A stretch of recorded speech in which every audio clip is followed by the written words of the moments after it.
Hello everyone, welcome to day 5th of October Leetcode challenge, and let's walk through today's question. It says climbing squares. So let's get started and let it load. Let's just walk through the question. The question seems to be an easy question. You are climbing a staircase. It has n steps to reach the top. Each time you can either take one or two steps. In how many ways can you climb to the top of the staircase?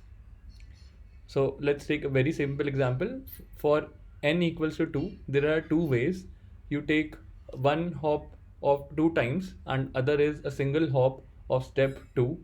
In these two ways, you can reach the topmost level of the staircase, and here n is 2, the answer is also 2. Without much ado, let's look at the presentation that I have created for this. And this question forms the basics of dynamic programming. I'll talk about it in the presentation.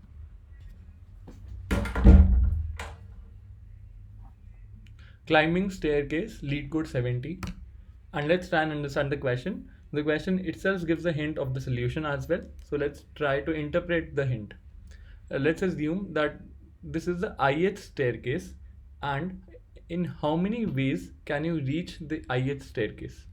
That is equal to the summation of ways to reach the ith minus 1th staircase plus ways to reach I minus 2th staircase.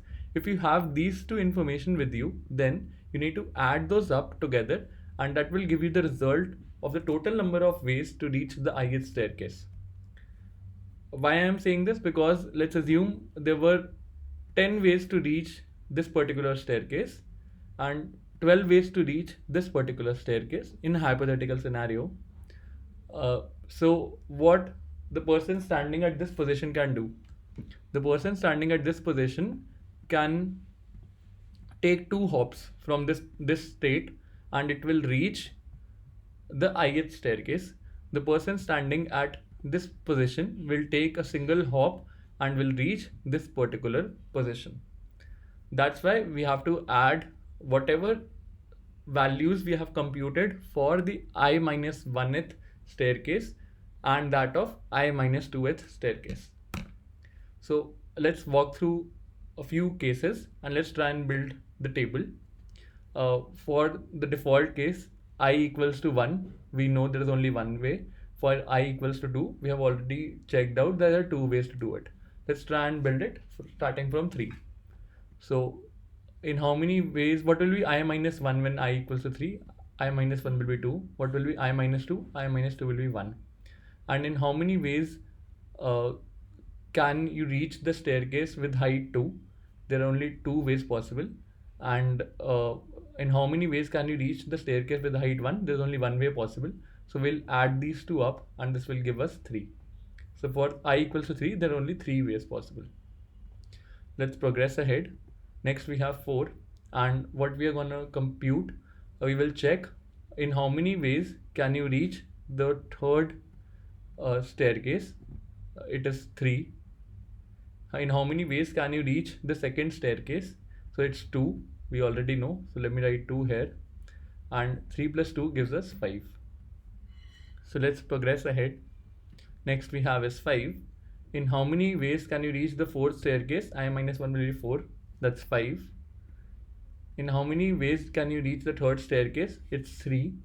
So let me write 3 here. So we are adding these two up for computation of 5, and this gives us 8. Let's progress ahead. Next we have is 6.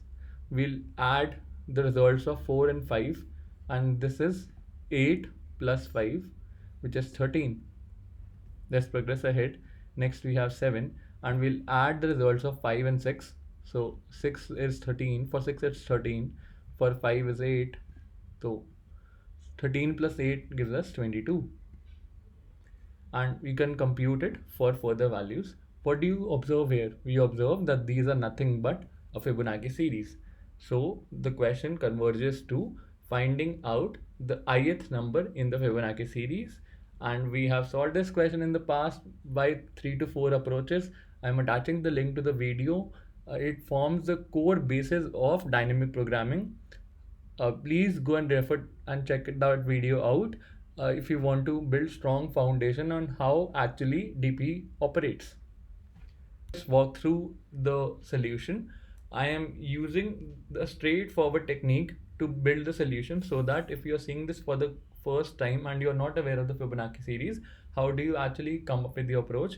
You can also try the house robber problem. After this problem, it's on exactly same lines. Go for house robber 1.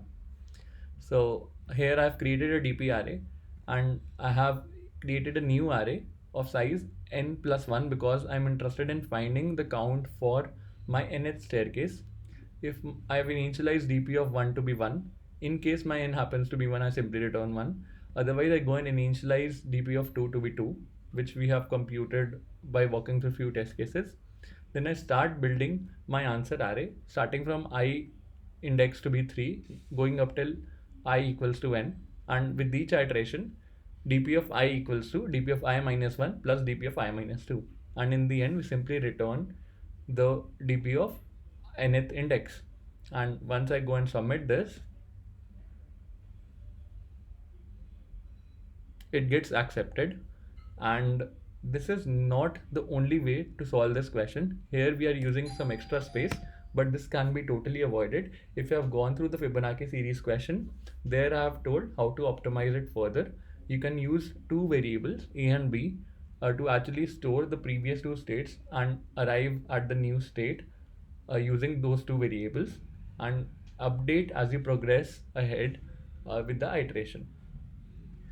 The time complexity for this approach is order of n, so is the space complexity. This brings me to the end of today's session. I hope you enjoyed it. If you did, please don't forget to like, share, and subscribe to the channel. Thanks for viewing it. Have a great day ahead and stay tuned for more updates from Coding Decoded. I'll see you tomorrow with another fresh question, but till then, goodbye.